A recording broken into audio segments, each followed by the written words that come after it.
Angelicus and its Sperb.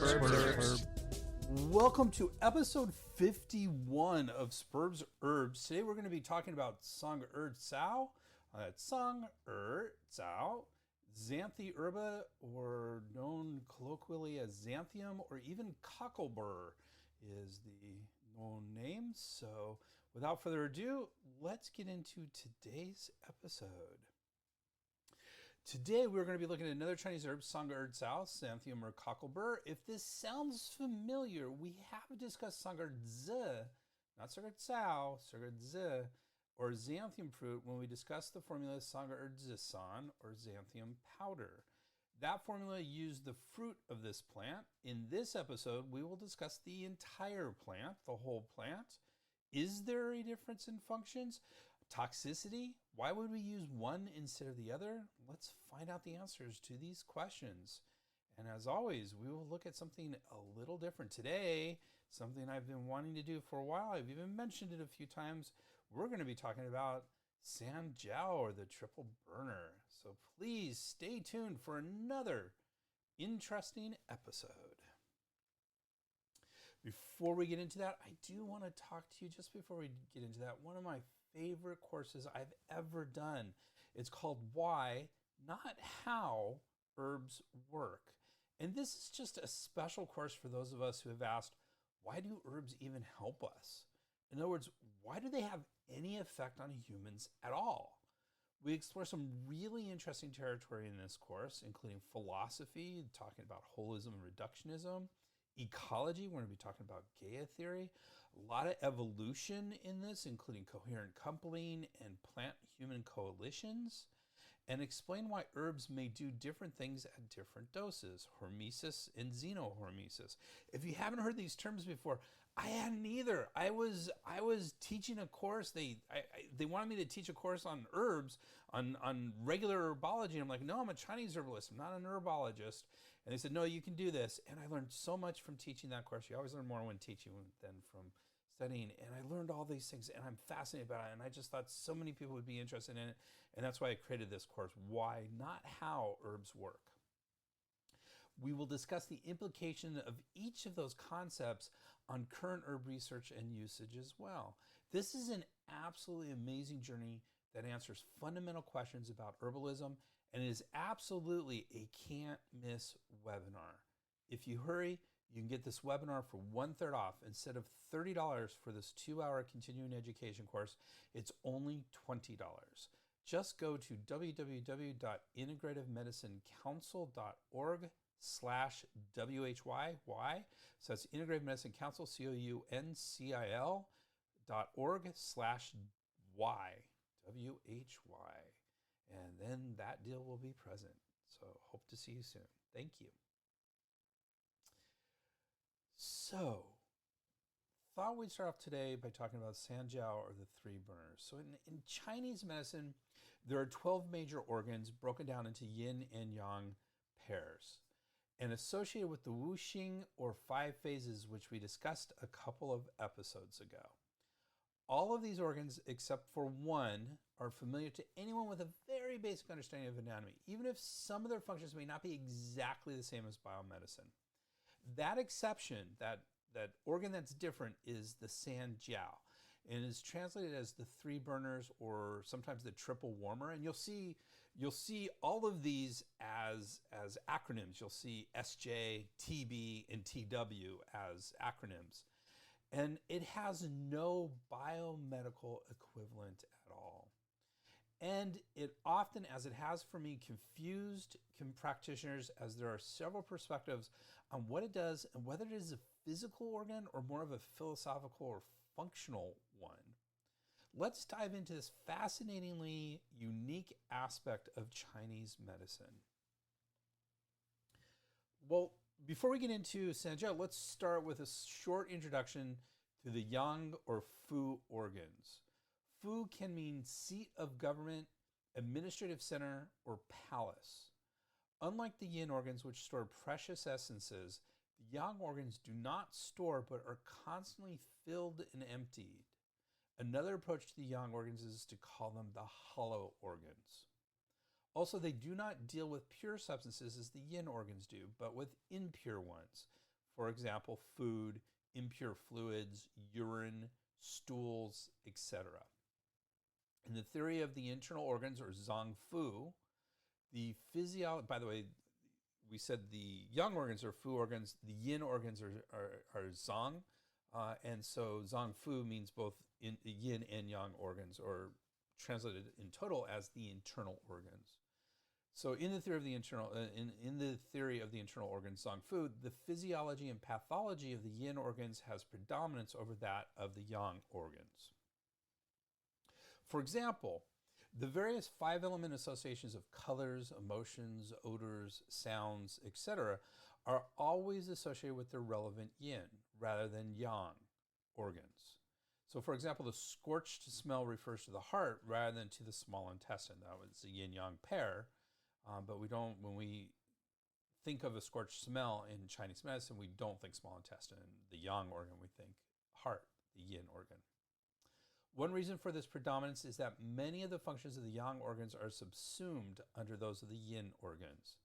It should be stressed that although from the point of view of organ physiology and pathology, the yin organs are more important than the yang ones, from the point of view of channels, in other words, acupuncture channels, all 12 channels are equally important. The Sanjiao channels are widely used in acupuncture.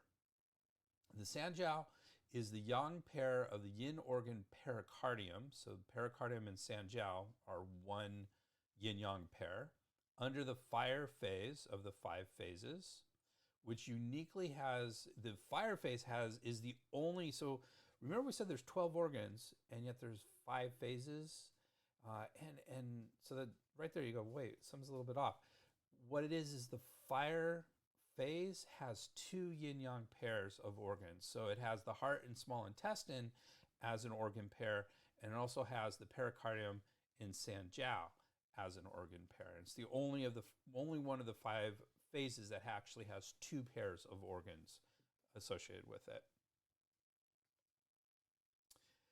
So in one of our foundational textbooks in English, Machiocha, in the Foundations of Chinese Medicine, attempts to explain this organ. The triple burner is one of the most elusive topics of Chinese medicine, and one which has been the subject of controversy for centuries. So I just want to interject here. Just because I'm a little confused and a lot of my colleagues are a little confused is not abnormal. It's been controversial for centuries. You can always find people that say, no, this is exactly what it is. But then you'll talk to somebody else and they have some completely different idea, or they may be more honest and say, there's a lot of things it could be. So we're going to talk about some of those things right now. So it's subject of controversy for centuries, back to the quote.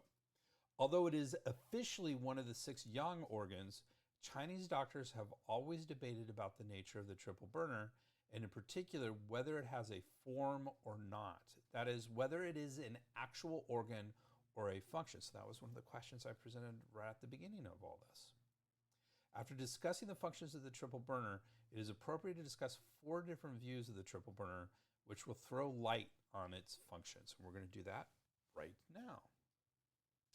So the 3 functions of the Sanjiao include 1, the triple burner mobilizes the original qi, or yuan qi. The original qi represents the essence in action in the form of qi.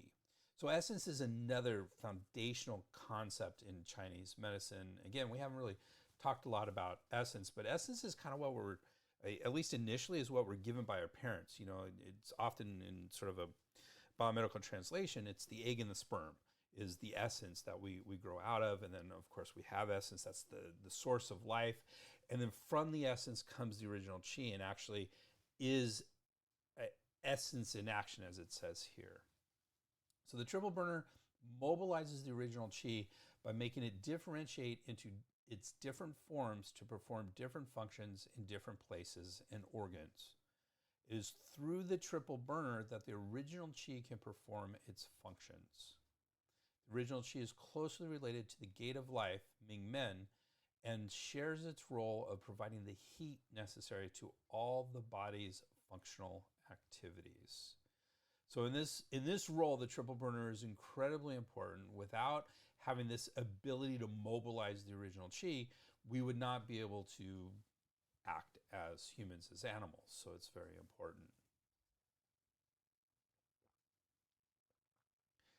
The second function of the three functions of the Sanjiao, the triple burner controls the transportation and penetration of qi.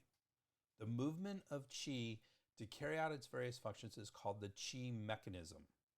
The triple burner controls the ascending, descending, and entering, exiting of qi in the qi mechanism.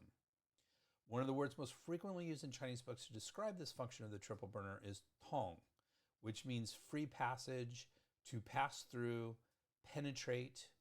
This describes the function of the triple burner, ensuring that qi passes through in the qi mechanism in all the cavities and in all organs. This whole process is called qi transformation by the triple burner. The result of the qi transformation is the production of nutritive qi, yin qi, defensive qi, wei qi. We've talked about both of those in past episodes. Blood and body fluids. That is also why the triple burner is said to control all kinds of qi. So this and the next one to a certain extent. Well, let me go through the next one, and then I'll kind of talk about where I kind of landed with the triple with Sanjiao. So let's go into the next one. Okay. So the third of the three functions of Sanjiao, the triple burner controls the water passages and the excretion of fluids.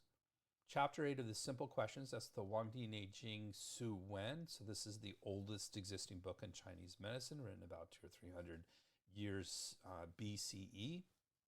So chapter 8 of that, Simple Questions. Simple Questions, there's two halves to it. Simple Questions is one half.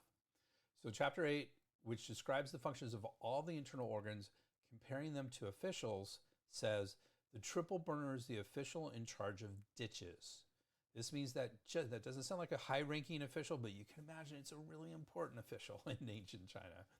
So this means that just like the official who is in charge of irrigation, the triple burner is responsible for the transformation, transportation, and excretion of fluids. This is one of the most important functions of the triple burner. The triple burner's function in relation to body fluids is closely dependent on its function of controlling the transportation and penetration of qi. As described above, the triple burner influences the ascending, descending, and entering, exiting of qi in the qi mechanism. It is the coordinated and harmonized ascending, descending, and entering and exiting of qi in all organs and structures that ensures that the body fluids also ascend, descend, and enter, exit in the proper way in all places. Essentially, the transformation and movement of the fluid depends on qi. So that's important. There's a saying with blood, at least, that where the qi moves, so does the blood. Similar here with the fluids to a certain extent. So these last two, so the qi mechanism and the water passages, is how I kind of envision the triple burners. I've had this told to me by some of my teachers at the time. I don't know how fundamental it is, how important it is as a concept. But the way I've always looked at the three burners is as like sort of a piping structure in our torso, because we're going to find out that there's the three burners are the upper burner, the middle burner, and the lower burner, and where they are. We'll talk about those in just a second. But the idea is that these are pipes that go through it that allow the flow of qi and fluids. And that's sort of what's kind of been burnt into my head. On the other hand, it's called the three burners and triple warmers. So we know there's a warmth aspect to that. So it's not just fluids and qi. It's also the qi is warm, but it's also warm fluids. There's a temperature to this as well. So they're warm pipes is sort of how I envision them to a certain extent. So those are the three functions of the Sanjiao. Let's talk about four different views of the Sanjiao. Again, these are all still part of Machiosha, and which I think is, if you're studying in the West, is the fundamental text. I've seen it at every school that I've been at. There's other texts that are used, but usually in conjunction with Machiosha. The other one that's often used is by another team. I just had it in my head. I'm blanking, so I'm going to move on quickly. All right, so 4 views of the Sanjiao. Number 1, the triple burner is one of the 6 yang organs. We mentioned that already. But from this point of view, the triple burner is a yang organ and has a form. The triple burner has the function of maintaining free passage, tong, and of letting out or excreting, chu. The triple burner lets out defensive qi in the upper, nutritive qi in the middle, and fluids in the lower burner. So this makes sense if you understand some of the functions. So like in the upper burner, we're going to find out is the upper third of our torso from the diaphragm above. It includes the lungs and heart. And you know the lungs, we talked a bit about defensive qi and nutritive qi in the past, but the defensive qi is supported by the lungs and is very intimately involved with the lungs, and it defends us against external attacks. And so it makes sense that that's in the upper burner. The nutritive qi is in the middle, and the middle burner is between the diaphragm and really the umbilicus, the belly button. And that includes our liver, spleen, and stomach. And with the spleen and stomach, those are our digestive organs. And the nutritive qi is nutrition, is what we get from that, and is part of the food that we eat. So that makes sense that that would be in the middle. And then the fluids in the lower burners, the lower burners below the belly button into the pelvis. And really in the context of three burners, we're really kind of talking about excretion of fluids. And so that makes sense that that would be in the lower burner here of this view of the triple burner as one of the 6 yang organs. So let's move on to the second view. The second of the 4 views is the triple burner as a mobilizer of the original qi, or yuan qi. We mentioned this earlier as one of its 3 functions. According to this view, the triple burner has no form. In other words, it's not an actual organ. The triple burner mobilizes the original qi emerging from between the kidneys to make it differentiate in its different forms in different parts of the body for different functions. So this is more of a functional aspect of view of the Sanjiao. So we have a form view that we just mentioned. We have a functional view. And then we have this next one. The third of the 4 views is the triple burner as 3 divisions of the body. And in this, the upper burner is like a mist, and they have in parentheses sweat, so that the sweat is sort of a mist. And again, it makes sense in Chinese medicine. The lungs are in charge of perspiring, so it makes sense. The middle burner is like a maceration chamber, and this is, it says stomach fluids in parentheses here. So maceration chamber, of course, digestion, so that makes a lot of sense. That's what the stomach basically does. And the lower burner is like a ditch, and in parentheses it has urine. So we have fluids in each of these 3 divisions, and those are associated with the 3 burners. So that's the third of the 4 views of the Sanjiao. And finally, the 4th view, the triple burner as body cavities. So the upper burner is the chest cavity, the middle burner is the upper abdominal cavity, the lower burner is the lower abdominal and pelvic cavity. The triple burner controls the penetration of qi in and out of the cavities and the entering, exiting of qi. In the abdominal cavity, the triple burner controls the entering, exiting of qi in and out of the membranes. This is capitalized membranes. These are Chinese medical membranes, which we're not going to get into today. But in the chest cavity, the triple burner controls the entering and exiting of the gathering qi, or zong qi. So this is a different type of qi we haven't really mentioned. At some point we will. But again, it's a little bit more in depth than I want to get to today.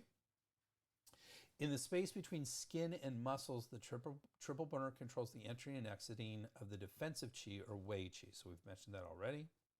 And in the joint cavities, the triple burner controls the entering and exiting of qi and fluids in the joint capsules. So that is a brief, probably confusing, because it always is, introduction to the Sanjiao organ. If you feel a little confused coming out of that, that's how I felt when I first started learning about the Sanjiao. And to be honest with you, I still am. I mean, I understand its functions better, having been a practitioner for decades now, but I still get confused with it. It's an interesting organ, and I have a very Western mind. So this is the one that is sort of elusive to my Western mind. So it's okay to be a little confused after learning about the Sanjiao. So, but it is important, and especially with acupuncture, less so with herbology as we discussed, but definitely important. And so that was a good introduction to it. And with that, without further ado, let's talk about today's herb. So today's herb, Xanthium, Xanthium. This is going to be a little different of a Sperb Herbs episode. It turned out not to be too different, but a touch different. That is because today's herb is actually a whole herb which is not used very often and only appears as a small addendum to a common and important herb, Sangerdza, which we mentioned earlier, which is just the fruit of our herb. So normally when we talk about an herb, we're talking about a very specific part of that herb. It's relatively rare that we use whole herbs in Chinese medicine. So we're looking at the root, we're looking at the leaves, we're looking at the fruit, whatever it is that we're looking at. And in this case, Sangerdza is the whole herb. So rather than the herb that is very commonly used is Sangerdza, z meaning seed, in this case fruit. And so normally we look at just the fruit portion, or the seed pod really is what it is, of Xanthium. And so here we're looking at the whole herb. So we will spend some time comparing these two herbs and see if there are any differences between them.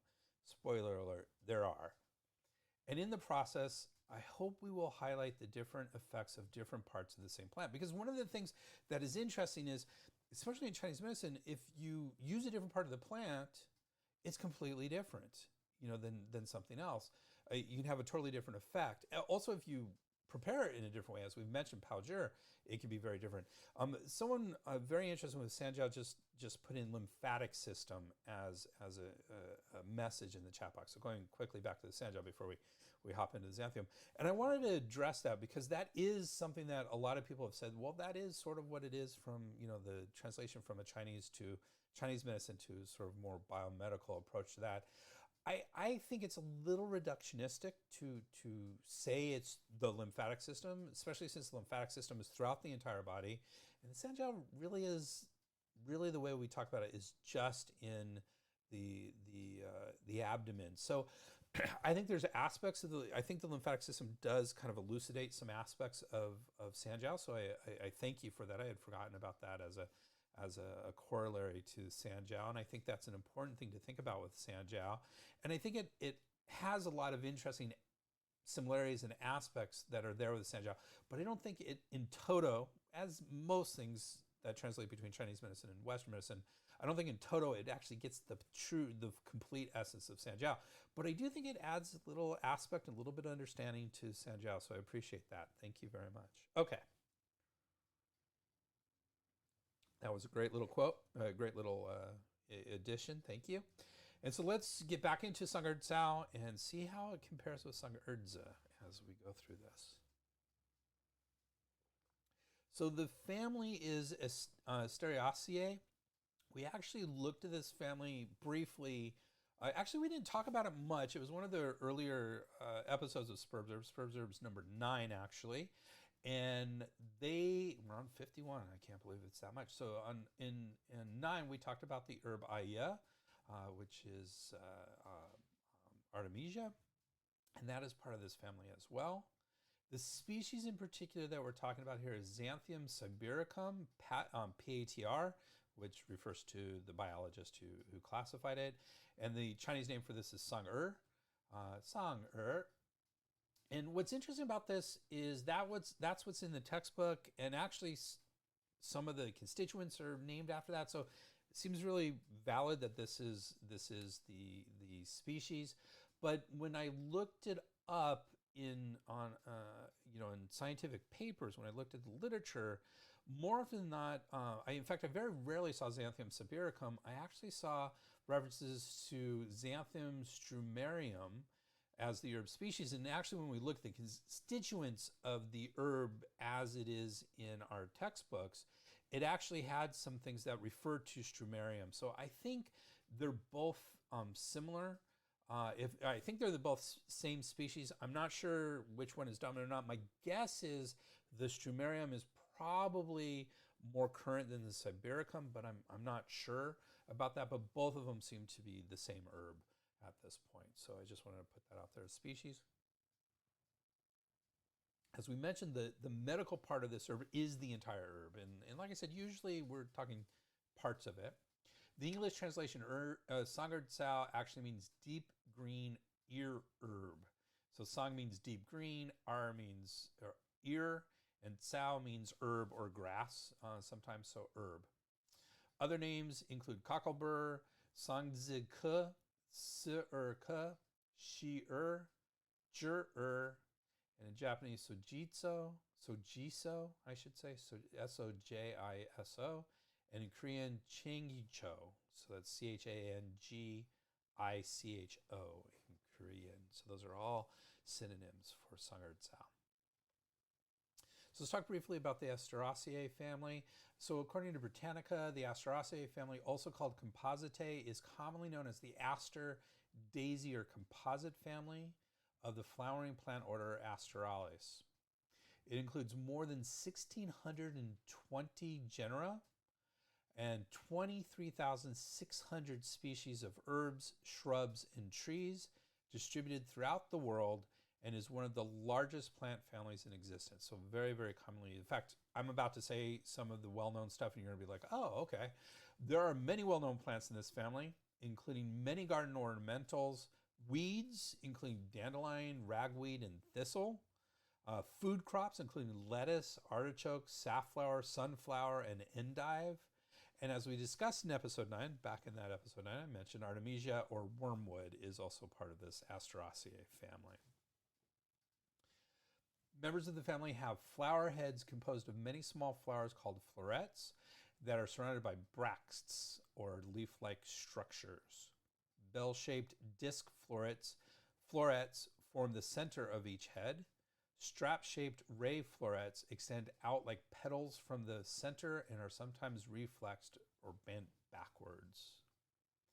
Another interesting article, I thought this was interesting because you don't see this often, agreed with this overview and looked at how this family plays a role in human health, including antioxidant, anti-inflammatory, and antimicrobial activity, as well as diuretic and wound healing properties. So a lot of this stuff that we're talking about is super healthy vegetables. I mean, they're among, not lettuce particularly, but some of the others are very healthy, amongst the most healthiest of vegetables for us. I loved that dandelion, which is a Chinese herb, pugong ying, and actually can be a food substance directly itself. So that, you know, a lot of medicinal substances come out of this family. So I thought that was very interesting, very large, very helpful family for us as humans. So back to sungerd cao. Both Bensky and his team, which is our first big text that we use, and then Chen and Chen is our second big texts, say the dose is 6 to 15 grams for this herb.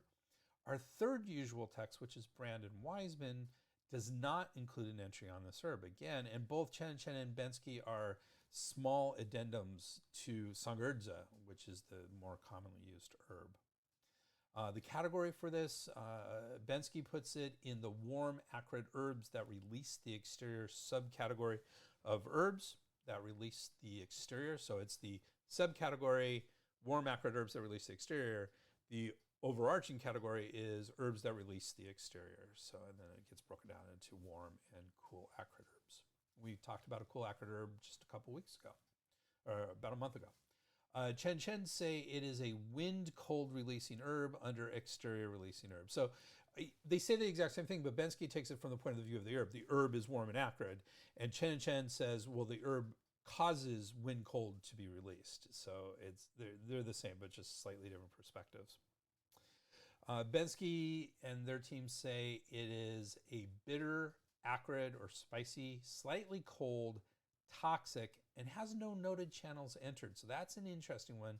Almost all of our herbs have channels that are actually that they go into an effect. And when I say no noted channels entered, I mean in the entry for channels entered, it said none noted. I mean, that's a quote from it, not that it just didn't have any. It was like none are noted. And Chen actually agree they didn't have any channels either. And they say that instead of slightly cold, it's cool. And instead of toxic, it's slightly toxic. So still agreed there's some toxicity there, but just less than in the Bensky textbook. Chen does not say where the original source for this herb. Bensky And their team say the original source for this herb is the Shenang Ben Sao Jing, or Divine Husbandman's classic of the Materia Medica in the 2nd century CE.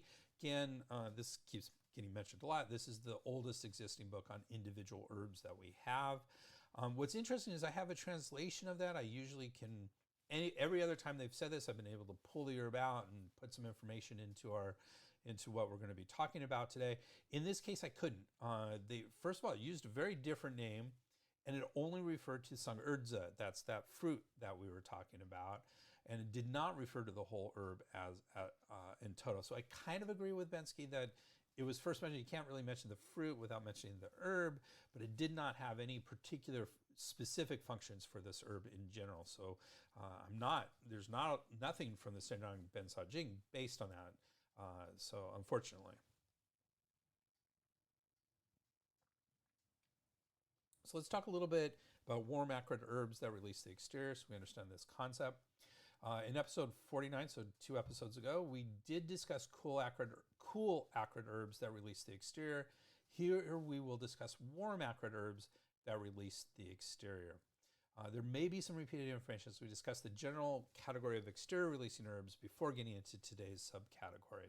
So according to Bensky and his team, exterior releasing herbs are those that release disorders lodged in the very superficial levels of the body. When external pathogenic factors, including wind heat, wind cold, wind dampness, and summer heat, invade the body, they first attack its superficial exterior aspects. Symptoms associated with the exterior then appear: chills, fever, headache, stiff neck, and general muscle aches. Sometimes sweating will appear, which resolves the condition, in which case no treatment is necessary. At other times, however, there will be an absence of sweating, or even though there is sweating, it is not accompanied by any change in the condition. At this juncture, herbs that release the exterior are used. Most exterior releasing herbs are diaphoretics, that is, they release or expel the external pathogenic influences through sweating. There is a saying in Chinese medicine: when the disease is in the skin, sweating will bring it out. Some of the herbs that release the exterior have additional functions: stopping coughs and wheezing, controlling pain or spasms, inventing rashes such as measles. Herbs that release the exterior can be further divided by character and function into warm acrid and cool acrid classes. And here we go into our specific. The warm acrid herbs dispel wind cold and are used for exterior disorders when the fever is mild, the chills severe, and there are other signs and symptoms of wind cold, including headache, body and neck pains, and absence of thirst. So that is our warm acrid, release the exterior herbs sort of overview for this category.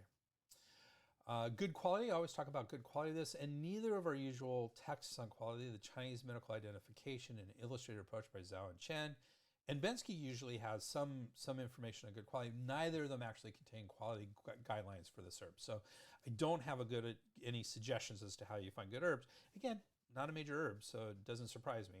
However, Bensky does discuss some adulterant plants under its entry on Sang'erzi, and these species, these adulterant species, include Xanthium mangaticum, or Dongbei Sang'er, and Xanthium spinosum, or Cis Sang'er. So those are adulterant species, so you don't want to put those in. Now, how do you tell those species? Get an expert would be my suggestion on that one. So that's the quality. Let's talk about Chinese medical actions. So according to Bensky and his team, Sang'er Cao dispels wind and resolves dampness. That's the main thing here. So specifically for wind damp painful obstruction, especially that marked by spasmodic pain of the extremities. And that's one function. The second function is dispels wind and disperses heat. For severe itching and other skin diseases, including deep-set toxic sores and leprosy, often applied topically. So that's the other use for this herb as well. Chen and Chen similarly say its functions include dispelling wind and clearing heat and toxins. So this toxin things, remember we said the herb is toxic, or has slightly toxic at least, and yet it's here to treat toxins as well, both both texts mention it treats toxin. And that illustrates a point in Chinese, there's a saying in Chinese medicine is toxin treats toxin. So if you have a toxic condition, use a toxin to actually treat that. So it makes sense with this herb to a certain extent. So Chen Chen continues to say, chief applications include Bijong or painful obstruction syndrome, which is that wind damp painful obstruction that we talked about under Bensky. So they're in agreement here. Bijong spasms and cramps also can be treated with that. It's good. And it can be used for dermatological disorders, yin sores, rashes, or pruritus. Pruritus means itching, so it makes sense. So those are the Chinese medical actions. And like I said, usually I can pull something out of the Divine Farmers Materia Medica, the Shendan Ben Sao Jing, and I wasn't able to do so in this case. So these are our only functions so far. Neither text discusses preparations of this herb, so no particular special preparations. The dosing is very much in alignment with using this as a decoction. Some of the safety issues, say pull the spikes off of the fruit. Again, those were kind of more associated with Sang'erzi, the fruit itself, but the spikes have some toxins in it. So that would be the only questionable aspect of preparing it here. Western uses. So generally it appears this herb is not used in Western medicine. Dharmananda, who has a great article on the toxicity, I'll mention it again in a minute, specifically says in Western literature, xanthium is not described as a medicinal herb, but is a well-known toxic herb rated as highly toxic for grazing animals. So for example, cattle, pigs, horses, and poultry. Having said that, a very poorly sourced webpage, www.naturalmedicinalherbs.net, I almost hesitated putting this in here, but it was the only thing I could really find, says the various parts of the plant do have medicinal uses such as bitter tonic and febrifuge. So febrifuges are medicines used to reduce fever. It has the same page. It has historically been used in the treatment of scrofulous tumors. A decoction of the root has been used in the treatment of high fevers and to help a woman expel the afterbirth. So not well sourced. In fact, I go so far as to say it copied this from a different website and actually said it on it. It's like, this is from this website. And I went to that website because I was the original, and that website was not available. So I just don't think there's much use of this in the Western side of things at all.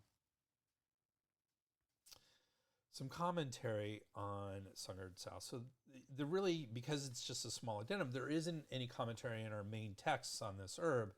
So I thought we'd take this time to discuss the differences in functions between the relatively rarely used whole herb and the widely used fruit of this herb. So the Sang'erzi versus the Sang'erzi. They do have similar functions as they both disperse wind and dispel or resolve dampness. So in that context, they have fairly similar actions. The main differences are the fruit opens the nasal passages and is a main herb. It is a commonly used herb for treating sinusitis and other nasal conditions. It actually will help bring other herbs to the nasal area, to the nose. So the whole herb can be used for skin conditions, which the fruit usually isn't. Though there are more commonly used herbs for that. So like I dabble in dermatology, and I have never seen this herb used dermatologically. Not that I'm an expert in it. There's a ton of other herbs that are used topically. So this is not one, even though it can be used for skin. I don't think it's very commonly used for skin in that context. So I think they have similar functions, but it doesn't have the herb itself doesn't have that function of bringing it to the nose like the fruit itself does. And so that's really the main takeaway from this, and the reason why the fruit is way more commonly used than the herb in toto. Similarly, because there's such short entries in the textbook, there are no comparisons with other herbs. So again, it's hard to tell, how often, how commonly this herb is used. I've never used it herbally. I've never seen it used herbally with some of my mentors who are really good, herbalists and use a lot of big variety of herbs. I've not seen this herb particularly used in that context. However, there were a couple combinations. Bensky discussed two of them with this herb. Mentioned that with macerated with Chrysanthemi indiciflossa, or Ye-Ju-Hua, and applied topically for deep-set toxic sores. So that's interesting. And I'm, deep-set toxic sores, I'm already kind of going, there might be some medical legal stuff here if we start slathering on toxic substances onto deep-set toxic sores, but that is one of the traditional combinations they mentioned. The other one was with Tribuli fructus, or Sigili, and Cochia fructus diffusa, decocted and applied as an external wash for intense itching of the skin. So there you go. Those are the two. Both of them are skin-related combinations. The contents of this herb. According to Bensky and his team, the constituents of Sangartsao include glycosides, or strumeroside, which is a type of glycoside. So again, that refers to that species that I was mentioning to you earlier. Strumeroside refers to that species. That's why I think the species is all kosher here. It also has some sesquiterpenes, including xanthinin, xanthumin, and xanthatin. Those are sesquiterpenes are commonly found in medicinal herbs, so very commonly there. And there are other constituents, including volatile oils, which are generally smells, and of course essential oils would fall under the volatile oil thing. Flavonoids, alkaloids, organic and phenolic acids, and phytosterols. Again, all those can be beneficial for health, depending on the specifics of them. But I think once you're kind of in this other constituents category, you're kind of looking at things that are part of it and may play a role in the health aspects, but probably not a main role in that. So there was a great article specifically on the actual herb, a review by Fawn and his team from 2019, so relatively recent. And they say more than 170 compounds have been isolated and identified from this plant. Among them are those sesquiterpenes and phenylpropanoids. Phenylpropanoids are the most abundant and major bioactive constituents in X. Strumarium, so they did use that Strumarium species, and are considered as the characteristic constituents of this plant. And using them, again, when I look at the science, Chen usually has some good science stuff. I always look at things, but I look for reviews, which give you broad overviews of things. And this Fawn was a review on this, which I was honestly very surprised to find and very grateful to find. And they list several effects supported by the literature, including anti-allergic rhinitis. So again, this is the whole herb, so it's looking at stuff. It got very reductionistic in what did all these things and how it did these things. So the idea of anti-allergic rhinitis, which is right up there, that is basically sinusitis, is talking about those fruits as well, as opposed, not just the whole herb. So anti-allergic rhinitis, anti-tumor effects, anti-inflammatory and analgesic, so pain relieving, insecticide and anti-parasitic, antioxidant, antibacterial and antifungal, anti-diabetic, that's an interesting one, anti-lipidemic, so against fats in the blood, so cholesterol and triglycerides, antiviral, so a lot of different effects, but these all appear, all of the stuff that they mentioned when I read over these effects, they all appear to be in vitro. So basically in vitro means technically, literally it means in glass, so in test tubes. So in bench research basically, or rat and mice studies. None of them were actually human studies that I saw when reading this. So, take this with a grain of salt. A lot of substances will show in rats and mice and in vitro studies that it has all these wonderful, powerful effects, but then you study them in humans and it doesn't. It doesn't get to any levels that are therapeutic. It doesn't get absorbed properly, whatever reason. But until there's human studies, there's no proof that it helps in humans and does these things. But they all point to, hey, maybe we should do some human studies here. So still very, very important and very useful, but nothing specifically in humans here.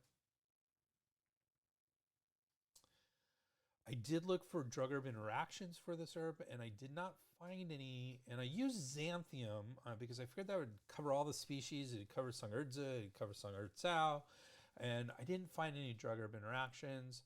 Similarly, the American Herbal Products Association's Botanical Safety Handbook, which is, again, one of our major texts that we use, and it helps with safety aspects.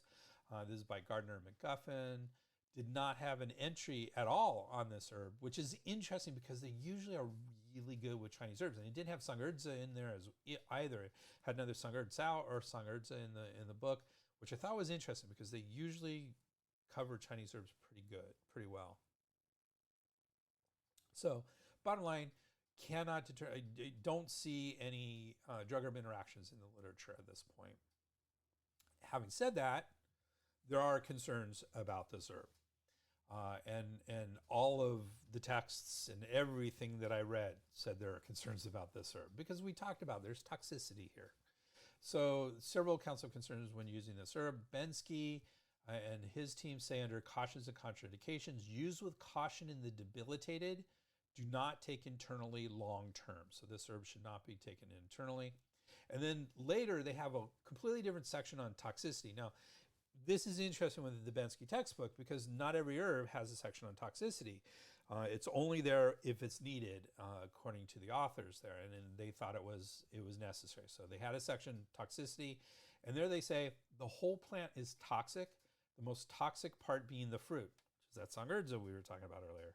The fresh leaves are more toxic than the dried ones, and young tender twigs are more toxic than old stems. Overdosage and long-term use of this herb must be strictly avoided.